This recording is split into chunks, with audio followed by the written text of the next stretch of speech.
Good morning. This is Dr. Dan Guerra, and you're listening to and watching Authentic Biochemistry podcast video.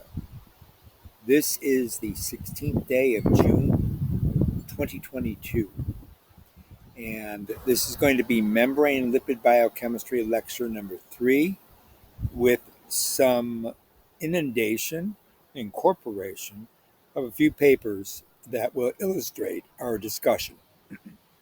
So, hide this little box here and start the slideshow.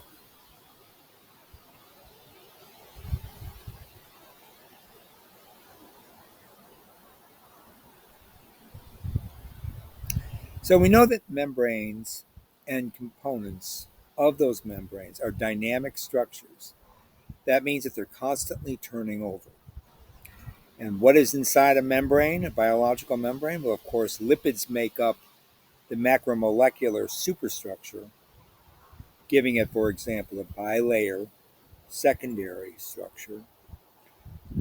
But also there are proteins and there are carbohydrates that are typically covalently bound to the lipids and also to the proteins.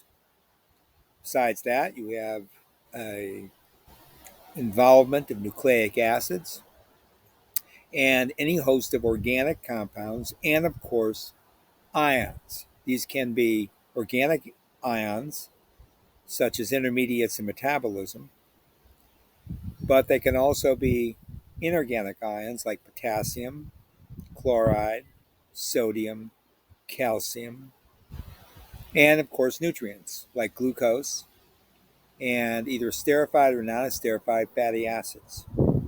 Many more things that you find in a membrane, but those are good general classifications. So when I say they turn over, that means that there's a rapid flux of all of the components, not just that are moving through or traversing the membrane, but also the membrane itself. This isn't a wall that's built and then the wall has a certain level of integrity. We call it semi-permeability.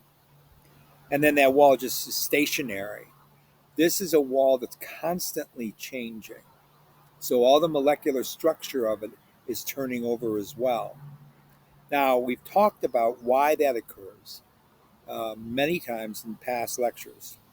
But remember that this is a dynamic system because the components of the membrane have to be removed and replenished. This is because proteins can become oxidized or oxygenated. And of course, the same thing can happen with fatty acids and with the complex lipid structure in general. When this occurs, this oxygenation or oxidation, it can cause damage to the integrity of the membrane. So that means the turnover is necessary and universal. So it's an a priori understanding of membranes that they are constantly changing and in flux. Of course, membranes have to respond to the external environment and the internal environment, and also with different cells, because this is the cellular contact, not just to the external milieu and the extracellular matrix, but also to any cells which may be moving near the cell whose membrane we're analyzing. So that means that any cells that are bathed by circulation will be encountering other cells, and by them, most often you're thinking about what is found again in the blood. These would include leukocytes, lymphocytes, erythrocytes, as well as any number of proteins and nucleic acids, and of course lipoproteins, of which there are at least 5 different subfractions. So that means that the membrane not only has to turn over because of its, I guess you could call it molecular aging responses, but it also, and therefore it has to be replenished via interaction with intracellular organelles like the peroxisome, which is able to remove segments of the membrane and eliminate those, particularly the fatty acids, which have become peroxidated. But also the peroxisome, in conjunction with the mitochondria, the ER, and the Golgi, can allow for bulk movement of membrane components in the form of a membrane lipid raft to replace whole sections of the membrane. That's happening canonically and constitutively. But beyond that, the membrane also has to selectively alter its composition and therefore its sequence in three-dimensional space-time because of alterations in communication with the extracellular milieu to the internal cytoplasm, all the way down to the level of DNA, RNA, and of course, polypeptide synthesis. So we're talking about DNA replication, DNA transcription to RNA, and then translation to polypeptide. So that kind of signaling phenomenon and interaction is occurring not just within the cell, but the cell is also constantly interacting extracellularly. And the membrane has to be able to maintain all that communication constantly throughout the life of the cell or the tissue. And it also has to be able to respond to extracellular dangers, such as stress responses. And when this occurs, the cell has to make fatal decisions. The cell sometimes has to determine whether or not it will become apoptotic, ferrototic, necrototic, or indeed autophagic, or indeed go through division. So the membrane is not just dynamic in itself because of the vagaries of living in an O2 environment. The membrane is basically the communication network, and it is continuous with all the endomembranous systems, from the plasma membrane to the Golgi apparatus, to the endoplasmic reticulum, to the mitochondria and the peroxisome, the endosomes, as well as, of course, to the nuclear envelope. Okay. All right. So you have different lipids and proteins, and they have individual turnover rates, and this has to do with their residence time in the membrane. The membrane may turn over more rapidly than any of its constituents. That means whole sections of the membrane may be removed because of membrane lipid raft transporting polypeptides, for example, to the surface. Polypeptides, including things like glucose transporters after insulin induction because of high glucose in the blood. That's one example that comes to mind. So those glucose transporters have to be taken to the plasma membrane. So that means whole sections of the plasma membrane have to be retailored. And that retailoring then is what I mean by the entire membrane, or big sections of the membrane may have to go through composite reorganization.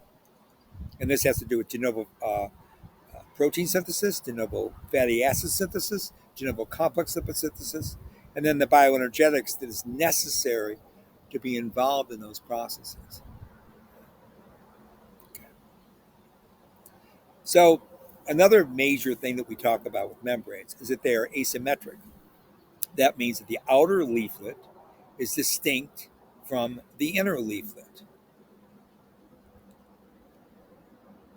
In fact, it's a structure-function relationship.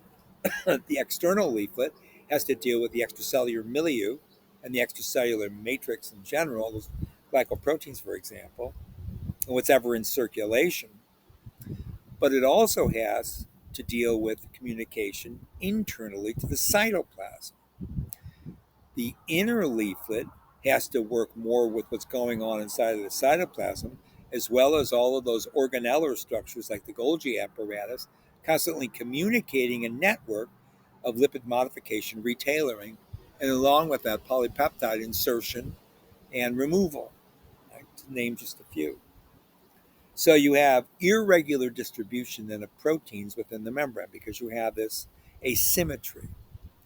There's an external location of carbohydrates classically on the exterior of the membrane. Now, these act as ligand binding domains, LBDs, to be able to interact with things like hormones or other glycoproteins, or indeed entire cellular systems.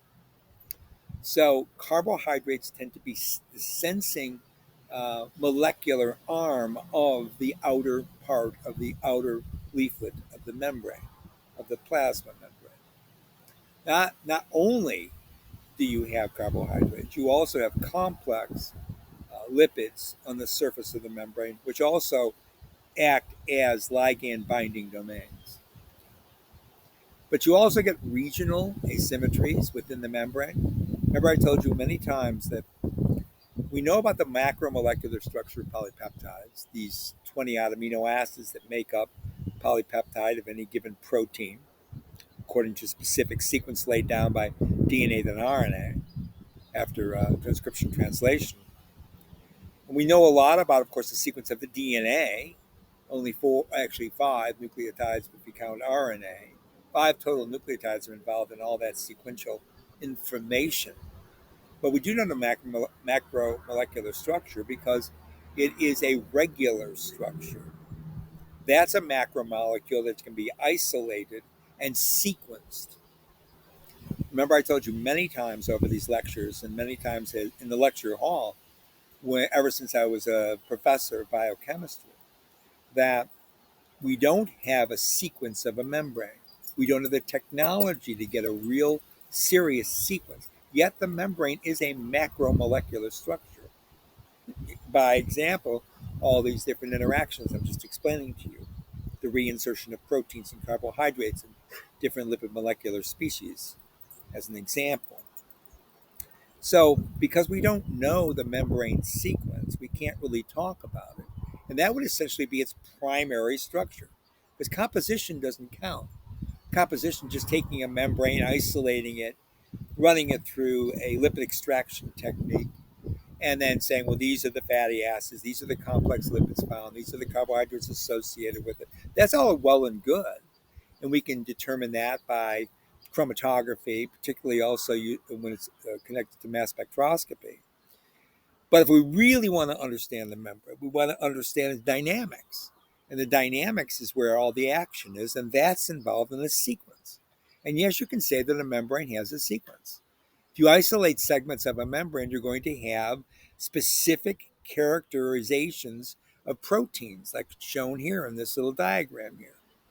You've got different proteins found in different regions of the membrane, on the exterior, within channels, and at the basal lamina.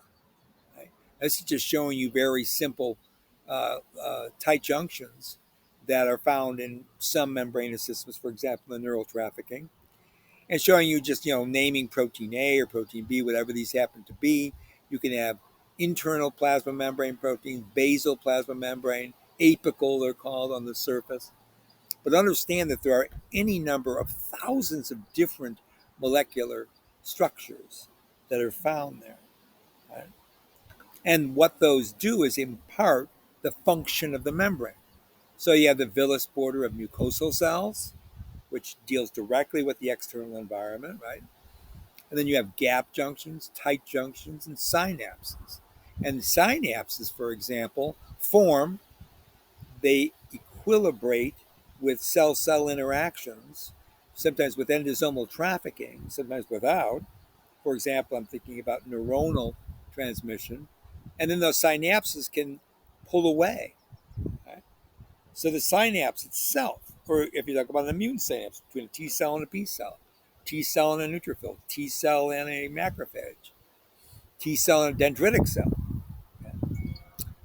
All of these are highly complex interactions, and they do not occur without all the control that's occurring at the level of transcription, translation, protein modification, membrane turnover. So these are the systems we're really talking about when we're discussing membrane fluid dynamics. Okay. So you have a phospholipid asymmetry. So choline containing, like phosphatidylcholine, and sphingomyelin, those kind of phospholipids are located mainly in the outer leaflet. Right? So you have a glycerolipid and you have a sphingolipid as two examples. The aminophospholipids preferentially are located in the inner layer. Now, these include the aminophospholipids, including phosphatidylserine, phosphatidylethanolamin, to name a few. Cholesterol generally is present in larger amounts in the plasma membrane, and as you move endomembranously all the way to the nuclear envelope, you take a vector from the outside of the cell to the nucleus, you lose the cholesterol content considerably. From about 50 mole percent of all lipid found in the plasma membrane in a mammalian cell, all the way down to 10 to 15% or less by the time you get to the mitochondrial membrane, as we've been mentioning with our cytoepigenetic lectures, or to the nuclear envelope, which I'm now suggesting to you. Okay.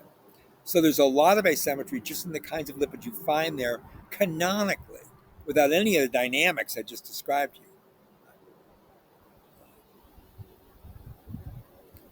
So you have to have a limited transverse mobility, because if this is a structure, an actual structure which has to act as a barrier, a semi-permeable barrier, then you have to have control over that asymmetry. Yet, membrane lipids can flip-flop.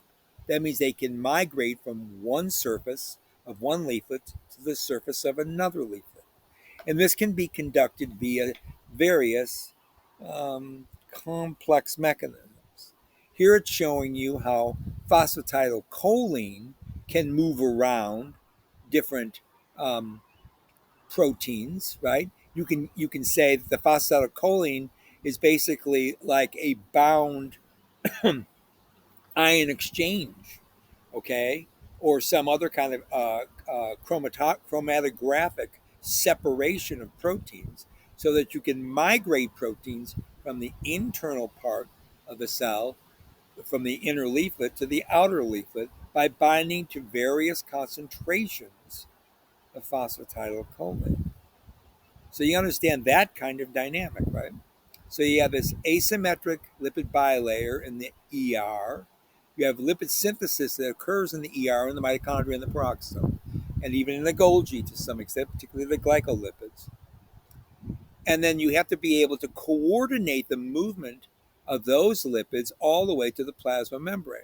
And the way that this occurs is by a nascent control over biosynthesis of the complex lipids after fatty acid synthesis or fatty acid elongation, desaturation, and then complexing covalently to specific glycerol backbones or sphingosine backbones.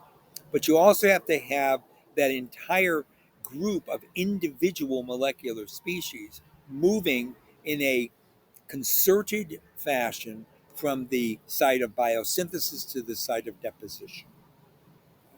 And of course, this is going to involve hardly no protein interactions, but much more about the salvation of the different hydrophobicity of the molecular species of the lipids. So this is almost a spontaneous event.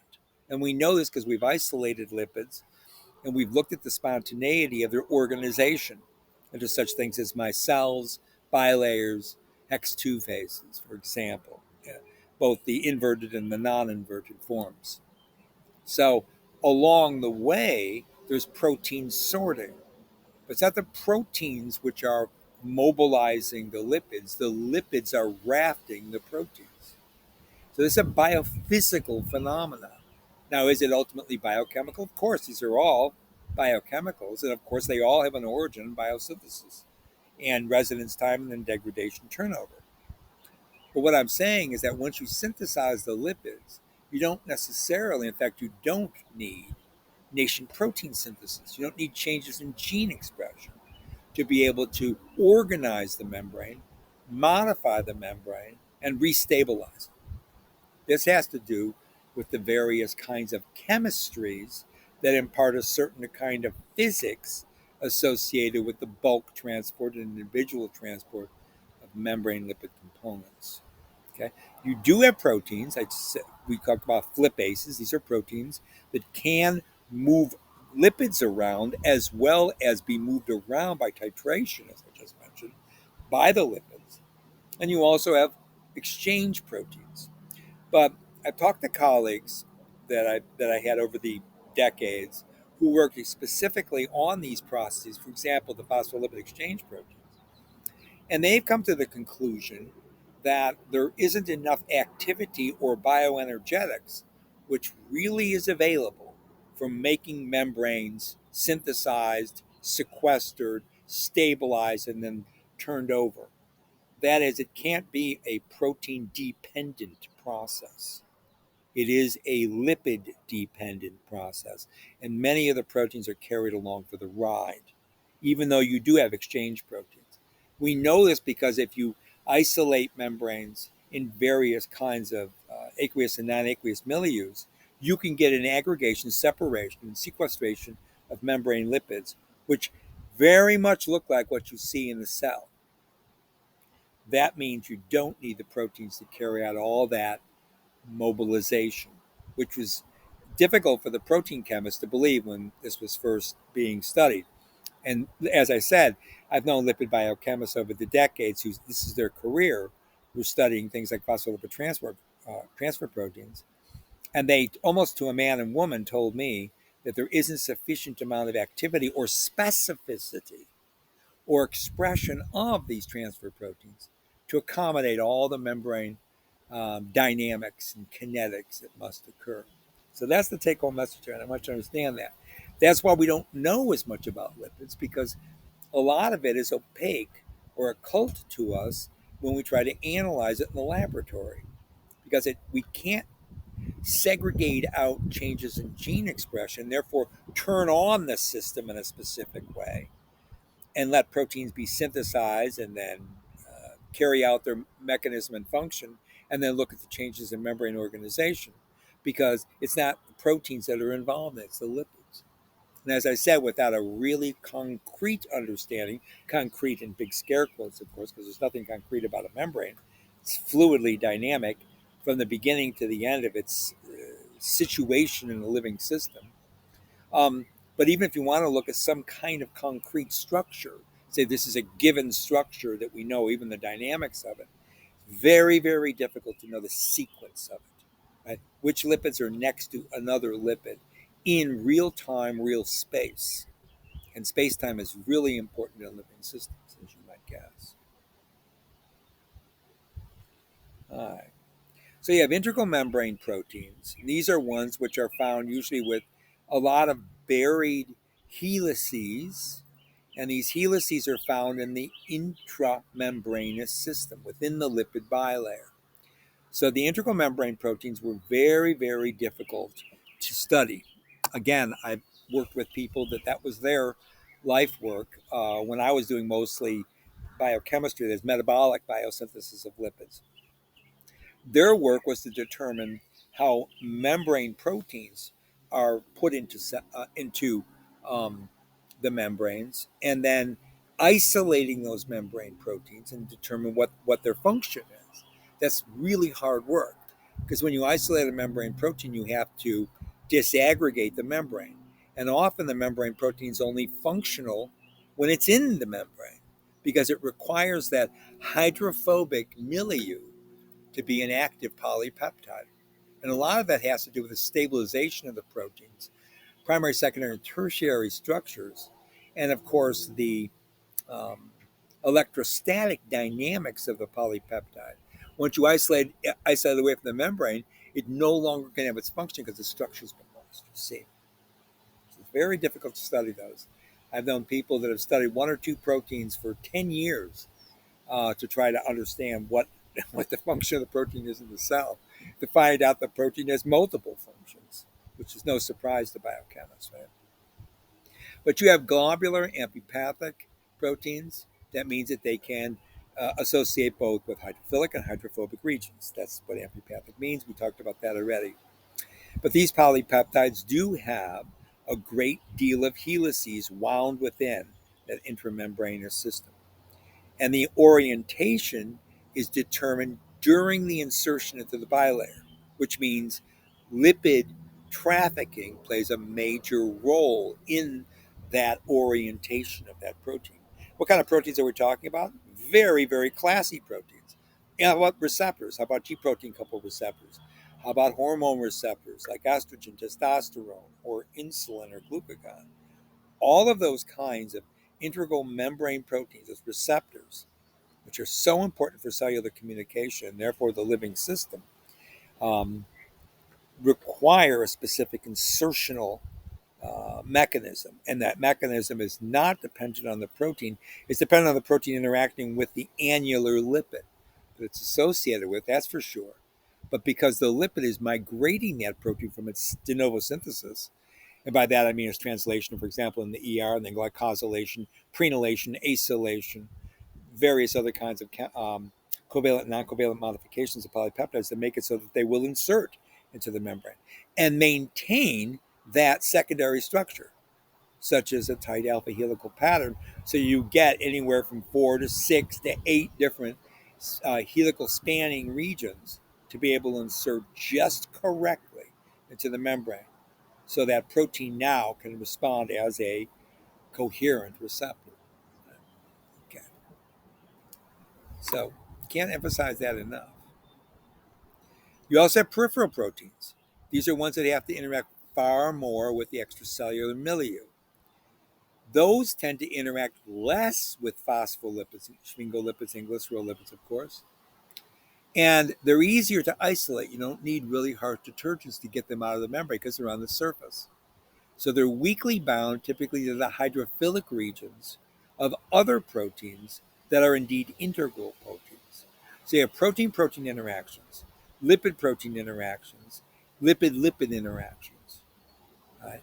And remember that the molecular species of lipids are in the thousands and thousands and thousands. So it's not just that you have a lot of different proteins. You have many, many more type of molecular species of lipids, all of which are playing an absolutely essential role in maintaining the membrane integrity and therefore its structure, function, mechanistic, and sometimes opportunistic ability to communicate. By that I mean being able to deal with vagaries of changes. For example, invasion by a pathogen. So you have integral and peripheral proteins. For example, anchorin is bound to an integral protein called BAN3, it's what it used to be called, in the erythrocyte membrane. We have spectrin, which is a cytoskeletal protein, and that's within the erythrocyte, but it's bound to the anchorin, shown there in that diagram. These play important roles in the maintenance of the bioconcave shape of the erythrocyte. In fact, whenever you think about membrane lipids, I want you to think about morphology. Because when you consider, for example, the cristae in mitochondria, or the chloroplast thylakoid membrane structure, or the endoplasmic reticulum inner membrane, where all that glycosylation occurs in association with dolichol pyrophosphate, right? All of that, the membrane structure, that innervation and specific alteration of three-dimensional space-time that you see when you consider how those membranes are altered endomembranously. They're not just fine, smooth, curved surfaces, right? All of that is imparted by the lipids. So the lipids create more surface area, less surface area. And this also is a dynamic mode. It's constantly in flux. This is how electron transport chain is conducted and controlled. This is how proton pumping ATPases are modified. Right? This is how NADP is reduced during photosynthesis. These are membrane-associated morphological changes in the lipid moieties associated with polypeptides that are carrying out things like electron transfer. Yep. All right. So we're getting this pretty well, I think. Now, I want to talk to you about a paper that was published in EMBO a couple years ago. There's something called a CC motif in what are called chemokine receptors. And there's one particular chemokine receptor called CCR5. Now, chemokines are glycoproteins that are classically considered secreted by immune cells. So a chemokine receptor is going to be a protein typically associated with an immune cell, or maybe with a plasma cell or mucosal cell, right? That has to interact with in terms of a synaptic interaction. That's right. with an immune cell, like, say, a T lymphocyte. So the CC motif chemokine receptors are called CC, and the R stands for receptor. There are multiple forms of these. CCR5 is one isoform. It is a integral membrane protein. It has a 7, which is very classical, 7 transmembrane, and it's G protein coupled receptor. So it ends up being a GPCR, right? Which means it's involved in GTP hydrolysis to be able to be activated, and GTP reinsertion and GTP removal. We talked about G coupled proteins several times in lectures, so I'm not going to go through the details of it today. And this CCR5 is expressed on the surface of several innate and adaptive immune cells, including effector and memory CD4 positive T lymphocytes. We have CD8 positive and CD4 positive T lymphocytes, as well as T regulatory cells, right? And the 4 positive and 8 positive tend to be precursors for all the T effector cells, as well as the T regulatory cells. The effector cells being the helper cells like Th1, Th2, Th17, to name a few. Then, of course, in the CD8 lineage, you also have natural killer cells, right? And you have cytotoxic T lymphocytes. All of these are different isoforms of T cells, which are all considered part of the acquired immune response, although some of them act innately. So we have innate-like T lymphocytes as well. Some of them have T cell receptors and some of them don't. But typical T cells do have T cell receptors, which are synthesized via recombination, much like immunoglobulins. We covered this in previous lectures too, when I was teaching you basic immunology. Anyway, I just wanted to remind you of that. So evidence indicates that the CCR5 has an important role in the innate and acquired immune responses. Again, this is now a receptor for a chemokine. Chemokines are involved in the migration and movement of, for example, lymphocytes and leukocytes to a site of infection, okay? Or an alert done by, say, a neutrophil net. Okay? So CCR5 and its ligands, CC motif ligand 3, so now this is a chemokine, not a receptor. So CCL3 is also got another name, and we talked about this protein a great deal. It's called macrophage inflammatory protein, or MIP1 alpha. So it tells you right away that this motif, this ligand, the CCL3, and associated with the CCLR5, are going to involve a macrophage T cell interaction in combinatorial mechanism with the chemokine and chemokine receptor, with the receptor being a G protein coupled receptor. Okay. So you also have a CCL4, which is MIP1 beta, and you have a CCL5, which is regulated upon activation, normal T cell expressed and secreted. Terrible, terrible acronym known as RENTES. And you have a CCL3L1, which is yet another isoform of a chemokine, and it's associated with the exacerbation of chronic, inflammatory, and particularly autoimmune diseases like lupus and arthritis, to name a few that I can just think off the top of my head. So when you look at CCR5 and you see a change, it's called the CCR5 delta 32 allele. That's a marker, which is that's a mutation, okay? That's a marker that's actually giving you a good prognosis for an overactive autoimmune response. However, at the same time, that's a positive marker or good generating a good prognosis for a disease. CCR5 delta 32 homozygotes, not heterozygotes or hemizygotes, are prone to fatal infections by several pathogens. Okay, so because it controls pro-autoimmune or chronic hyperimmune responses, it means it can also be hypoimmune. You understand? The other side. Right? It's the other side of the equation. So you can get fatal infections by pathogens that are not normally fatal. For example, regular influenza. Now, West Nile can be fatal, not usually. and also tick-borne encephalitis viruses. And the mechanisms involve the CCR5 delta 32 polymorphism correctly or incorrectly involved in the activation or in the characterization of the interaction with the incoming virus and the immune response. Right? So this is what happens. So you get CCR5 regulating leukocyte trafficking. Like leukocytes, of course, are the macrophages, neutrophils, dendritic cells, right?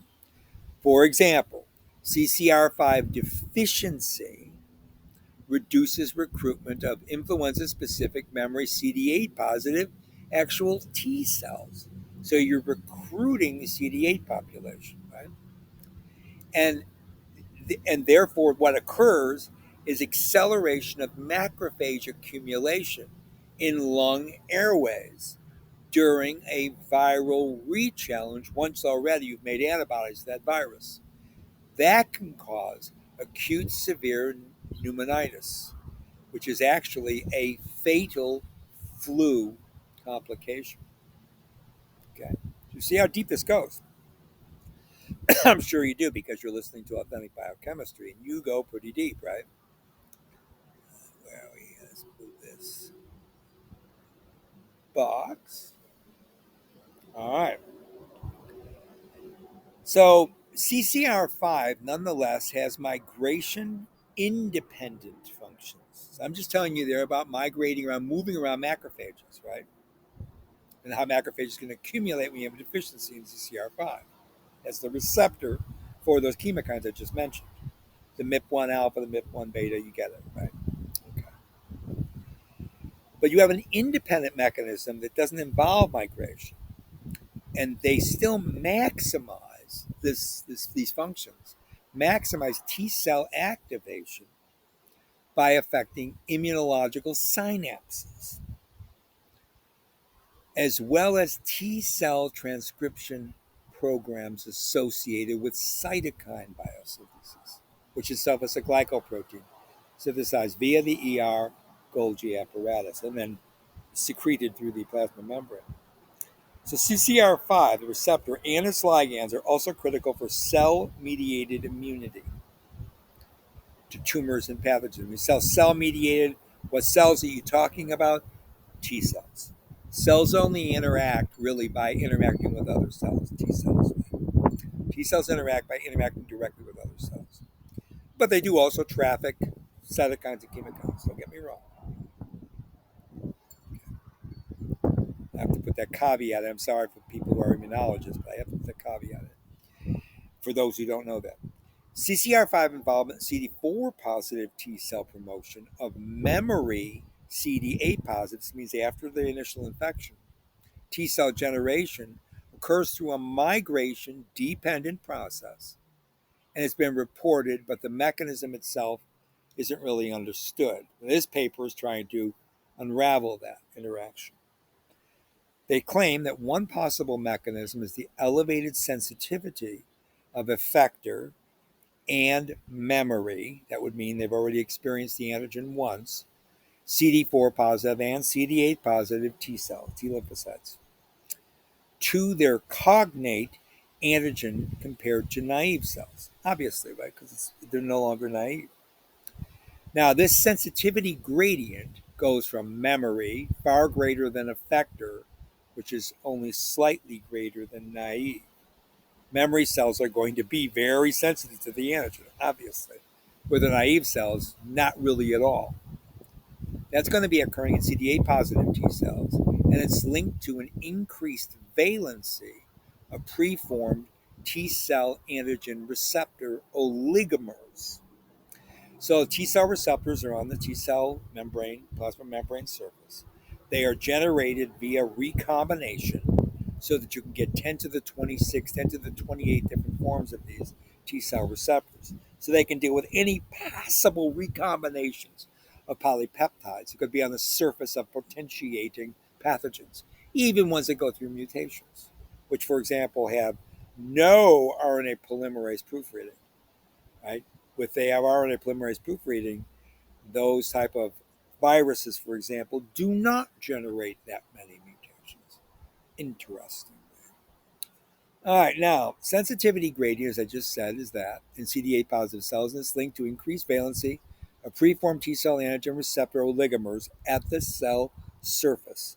And they have a name for those because you have to give a name whenever you find a different structure. So they call those nanoclusters. Okay, I'll live with that name. This antigen independent, because it's independent of the antigen, because you've already clustered the T cell receptor into a specific locus in the membrane. Hello, macromolecular sequence of the membrane. That's what this is. This is part of the sequence of the membrane because you're clustering them, right? It's just as if you had a run of glutamate in a polypeptide. Only here it's not a run of glutamate, it's a run of proteins within the macromolecule known as the membrane. See? You see where the mind goes, right? So it can promote subsequent, obviously, because you're clustering the receptors, antigenic sensitivity, because it increases the binding or avidity, the holding to, you can call it apprehending or avidity, to multimeric peptide major histocompatibility complex, because that's how the antigen is going to be presented by the MHC, right? Or the HLA in humans. And that's by allowing cooperativity. So you get protein-protein cooperativity dynamics. That is a quaternary structure interaction, as you might think, is two proteins involved, right? Think about protein chemistry. That's a cooperativity, a positive cooperativity by this increased avidity between different TCR molecules as afforded by this aggregation, right, known as nanoclustering, right? Okay, follow me here. Now, the TCR beta subunits, so TCRs, they have alpha beta subunits, interacts, as it turns out, with a membrane lipid cholesterol, prenolipid cholesterol. That's right. And the presence also of various sphingomyelins. I wonder why. How many times have I told you in this lecture, both in authentic biochemistry and also in lecture hall, for decades? Sphingomyelins, particularly sphingomyelinase product ceramide and cholesterol, are the major components of lipid membrane rafts. So rafts might be involved in nanoclustering. Yes. Okay. In fact, that interaction with cholesterol and sphingolipids is essential for TCR, T cell receptor nanoclustering. It is required, right? It is necessary. Now, hypothetically, the receptor, CCR5, seems to be signaling the antigen sensitivity of the CD4 positive memory cells. Because remember, if we don't have that, we lose that hyperimmune response. Hyperimmune response can be associated with TCR nanoclustering. Right. So they wanted to test that function, and they had in vivo generated memory. That's first they've already encountered the antigen, so they got the T cell receptor already programmed to the antigen. In vivo generated memory CD4 positive T cells. Remember, they have much higher avidity. Remember, we were just talking about that. And they compared it to the wild type cells, and they looked at the CCR5 double knockout mouse. Okay. And they wanted to look at the effect of CCR5 deficiency, that's completely deficient, on a CD4 positive T cell humoral response. That means it's going to be involved in this immune response with other cells. Right? The data suggested that the receptor, CCR5, for the chemokine, remember those MIP1 alpha, MIP1 beta, for example, that CCR5 is necessary for the establishment of a functional memory response. Could the memory response be involved in this nanoclustering of T cell receptors? Maybe. Through a mechanism independent of its co-stimulatory role for the TCR signal. Remember, the co-stimulatory role for CCR5 is already established. That has to do with the interacting with the major histocompatibility complex bound to the antigen, which triggers the initial response to make a specific fluoride specificity of the T cell receptors, all prior to, a priori, to any possible nanoclustering. So that's how you're separating two different mechanisms for the CCR5. Make that clear. All right. CCR5 deficiency does not affect memory CD4 T cell generation, but rather reduces their sensitivity to the antigen. Very interesting. So the CD4 cells will still respond. That means that the T cell receptors are still functional. So here you're separating out the CCR5 mechanism, see? But what it does is it decreases that avidity to the antigen. So it's doing something to the nanoclustering mechanism. So this CCR5 regulatory role in memory CD4 positive T cells functions by inhibiting the synthesis. Now this is a really beautiful part because I'm a lipid biochemist, of ceramides. So CCR5 is a receptor. What do receptors do? They often induce alterations in gene expression, either via normal retailoring of the chromatin or sometimes epigenetic retailoring of the chromatin. Right. So here we now have CCR5 doing that, but the mechanism is what transcriptionally is regulated by that reception, and that is the production of ceramide.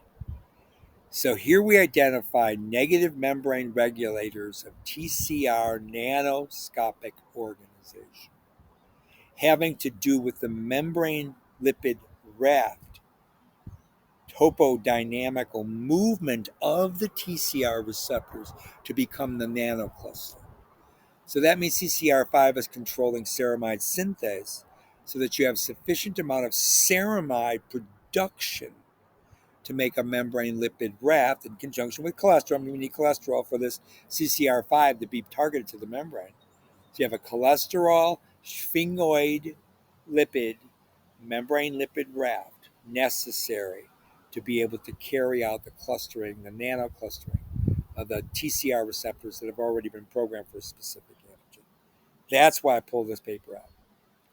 By limiting the transcription of specific ceramide synthases, in this paper they were looking at, CCR5 signaling reduced ceramide levels and thereby increased T cell antigen receptor nanoclustering. So if you reduce the ceramide, what happens to the membrane lipid raft? It doesn't mobilize as sufficiently as it does if it's a high level of ceramide, depending on the molecular species of the ceramide. And remember, there's at least 6 different ceramide synthases, each with their own specificity for which fatty acid is added to that amide linkage, because that's how ceramide synthases work. Let alone the neutral sphingomyelinase, which will also produce ceramide directly from sphingomyelin. Remember that. Here they're looking at ceramide synthases, but I would argue the neutral sphingomyelinase may also play a role because it's endosomally, remember, trafficked via what? Membrane lipid rafts. So that's a whole other story I'll tell you later.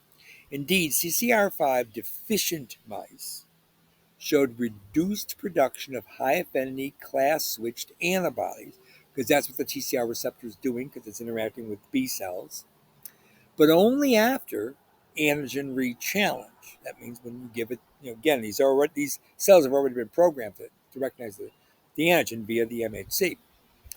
And that implies an impaired memory response. Right? That's what you're corrupting here. So it's likely that CCR5 promotes the generation of CD4 positive T cell memory responses and indeed establishes an antigen independent, because it's already done with the antigen, right? This clustering doesn't have anything to do with that any longer, except for mounting its positive effect later down the road, but not by stimulating new T cell receptors to recognize that antigen as naive sounds, right? Independent mechanism that regulates CCR nanoclustering by altering specific lipid membrane raft species. So that's what this paper was able to show. Now, because this is authentic biochemistry, I want to leave you with this. The paper published 2016, I guess, in a really good journal called Chemistry and Physics of Lipids. Sphingolipids.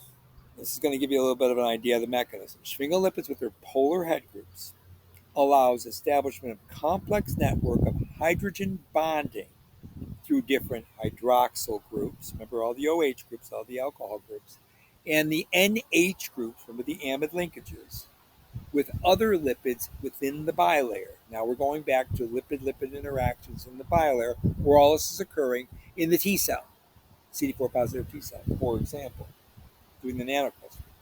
Now this paper doesn't talk about that. This paper is just talking about lipids. See how I'm integrating the two. This is my synthesis part of the lecture. Lipid rafts involve a sphingomyelin ceramide complex. So you have sphingomyelin and you have ceramide. And they're in response to stress, and that stress is often initiated usually by inositol-phosphate cascades, actually, which is another membrane lipid, right? Glycerol lipid, giving you the IP3 mechanism, calcium transport, and all that. But that reaction is carried out by a neutral sphingomyelinase, generating ceramide directly from sphingomyelin. So you can generate ceramide from a sphingomyelin ceramide raft. Basically, you can convert a sphingomyelin-enriched raft to a ceramide-enriched raft just by activating neutral sphingomyelinase and SMAs. So the molecular species-dependent balance of phase formation and phase transition, as well as transformation and ternary complexes of all three of those lipids, the parent sphingomyelin, the cholesterol, and then the product ceramide, at least product of the neutral sphingomyelinase, with a mutual displacement of cholesterol and ceramide from their interaction with sphingomyelin. That's how you make the mature lipid membrane raft. You kick out the sphingomyelin, and you then have just an interaction between the cholesterol and ceramide. Now, take that and now do the synthesis. The paper we just talked about, it was published 4 years later. These people that didn't even know do with that paper. They told us that it was ceramide synthases that were involved in regulating that CCR5. Right? That means that the sphingomyelinase that's talked about here, it was just the beginning of the story. The neutral sphingomyelinase will start making ceramide to generate nascent membrane lipid rafts in situ in the plasma membrane. But then the retailoring of those membrane lipid rafts is carried out by ceramide synthase, 6 isoforms of that enzyme, which are regulated by that chemokine receptor, that G protein coupled receptor, which is involved in the nanoclustering of the T cell receptors, which allows for control over avidity of interaction with antigen that's already activated and promoted the recombinatorial mechanisms of not just the T cell receptor, but also the B cell immunoglobulins. That, dear friends, is the synthesis I'll leave you with today. So hopefully this was a good lecture. I don't know what it will look like when it's all done because I was out here doing it. I think you probably have noticed that I am outside. And I did this outside for a specific reason. I wanted to see whether or not I could conduct some lectures outside, because it brings me back to my old days at the University of Colorado, Colorado Springs, where I taught biochemistry for several years. And there was 1 year at least that I was doing biochemistry lectures outside. Some of my students back then, if you listen to this lecture, will remember that. I think maybe 1 year only, because then the administration told me that wasn't something that all the students were favorable with. And it was because I wasn't using slides. You know what I was using in those lectures? I didn't have this kind of arrangement at all. I had those big white paper rollover sheets, right? And I was lecturing with notes, but mostly from just memory. And I was occasionally writing information or putting structures on the huge white paper pad I had on an easel, sometimes on the campus of UCCS down there at 7,200 feet on Austin Bluffs Boulevard. But there were times I actually also held lecture up on top of the Austin Bluffs.